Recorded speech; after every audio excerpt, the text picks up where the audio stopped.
बैंकों से लोन लो और उसे मत चुकाओ। कई कंपनियां इस खेल में माहिर होती हैं और इसी खेल की एक कड़ी है बैंकों से लोन ले लो और बेहद कम कीमत में उसे सेटल कर लो। देश की सरकारी कंपनी NARCL के साथ भी कुछ ऐसा ही हुआ है। एक्सन ग्लोबल नाम की कंपनी के 2172 करोड़ रुपए के कर्ज को सिर्फ 579 करोड़ रुपए में सेटल कर दिया गया। और इसी से मिलता जुलता मामला दिल्ली के भीकाजी कामा पैलेस में मौजूद मशहूर होटल हायत रीजेंसी के केस में भी हुआ। उसके कर्ज को भी कम कीमत में सेटल करने की कोशिश की गई, लेकिन सुप्रीम कोर्ट ने सेटलमेंट से जुड़े दस्तावेज और जानकारियां मांगकर प्रक्रिया पर सवाल खड़े कर दिए। सवाल यह है कि सरकारी कंपनी NARCL ने लोन सेटलमेंट में ऐसी स्क्रूटनी कराने की बात आखिर क्यों की?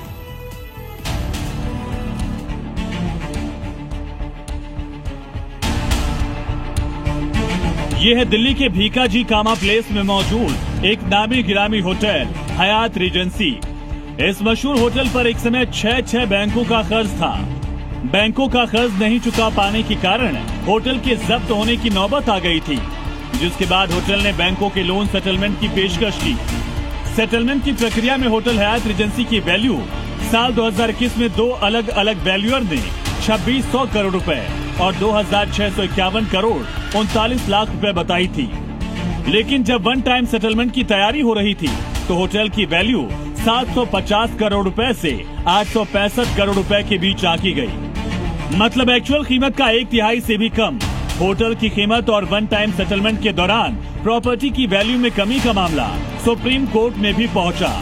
तब सुप्रीम कोर्ट ने लोन सेटलमेंट से ठीक पहले होटल हयात रीजेंसी की वैल्यूएशन, बैंकों के मूल रिकॉर्ड, बकाया पैसों की जानकारी मांग ली। मकसद ये था कि जिस कीमत पर होटल के लोन का सेटलमेंट हुआ है वो सही है या नहीं। देश की सबसे बड़ी अदालत supreme court hotel Hyatt Regency के वन टाइम लोन सेटलमेंट पर दस्तावेजों और तथ्यों की जांच पड़ताल कर रही है। वहीं देश की सरकारी company NARCL action global limited के वन टाइम लोन सेटलमेंट पर ऐसी जांच पड़ताल करने की हिम्मत क्यों नहीं की? आखिर ऐसा करने से उसे कौन रोक रहा था? NARCL को एक्सॉन ग्लोबल प्राइवेट लिमिटेड के प्रमोटर अप्रेस गर्ग से 2172 करोड़ रुपए रिकवर करने थे। सरकारी कंपनी NARCL ने सिर्फ 579 करोड़ रुपए में डिफॉल्टर अप्रेस गर्ग को ही लोन सेटलमेंट कर दिया। सरकारी कंपनी ने पब्लिक मनी के 1600 करोड़ रुपए नुकसान करवा दिए। अब सवाल उठ रहे हैं कि NARCL ने पब्लिक के पैसों का नुकसान करने के लिए नियमों की अनदेखी कर दी, क्योंकि सरकारी कंपनी NARCL ने लोन सेटलमेंट के लिए किसी कंपनी को बोली के लिए नहीं बुलाया। अगर सरकारी कंपनी NARCL प्राइवेट डिस्कवरी करती, मतलब लोन सेटलमेंट के लिए बिडिंग करवाती, तो हो सकता है कि 579 करोड़ रुपए की जगह कोई बिडर 1000 करोड़ या 1500 करोड़ रुपए की बोली लगाता। जिस तरह से होटल हयात रीजेंसी के केस में 2 बिडर्स ने 2600 करोड़ रुपए तक की बोली लगाई, लेकिन एक्सॉन के केस में सरकारी कंपनी NARCL ने किसी को बोली लगाने का मौका ही नहीं दिया।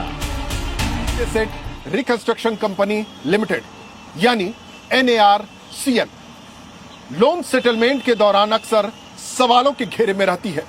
इस बार भी सवालों के घेरे में है। सवाल ये कि आखिर उस पर किस तरह का दबाव था कि उसने लोन सेटलमेंट के दौरान बिडिंग ही नहीं करवाई। इससे आम आदमी के पैसे का नुकसान हुआ। परिवेश वात्सयन, स्पेशल इन्वेस्टिगेटिव टीम, जी मीडिया।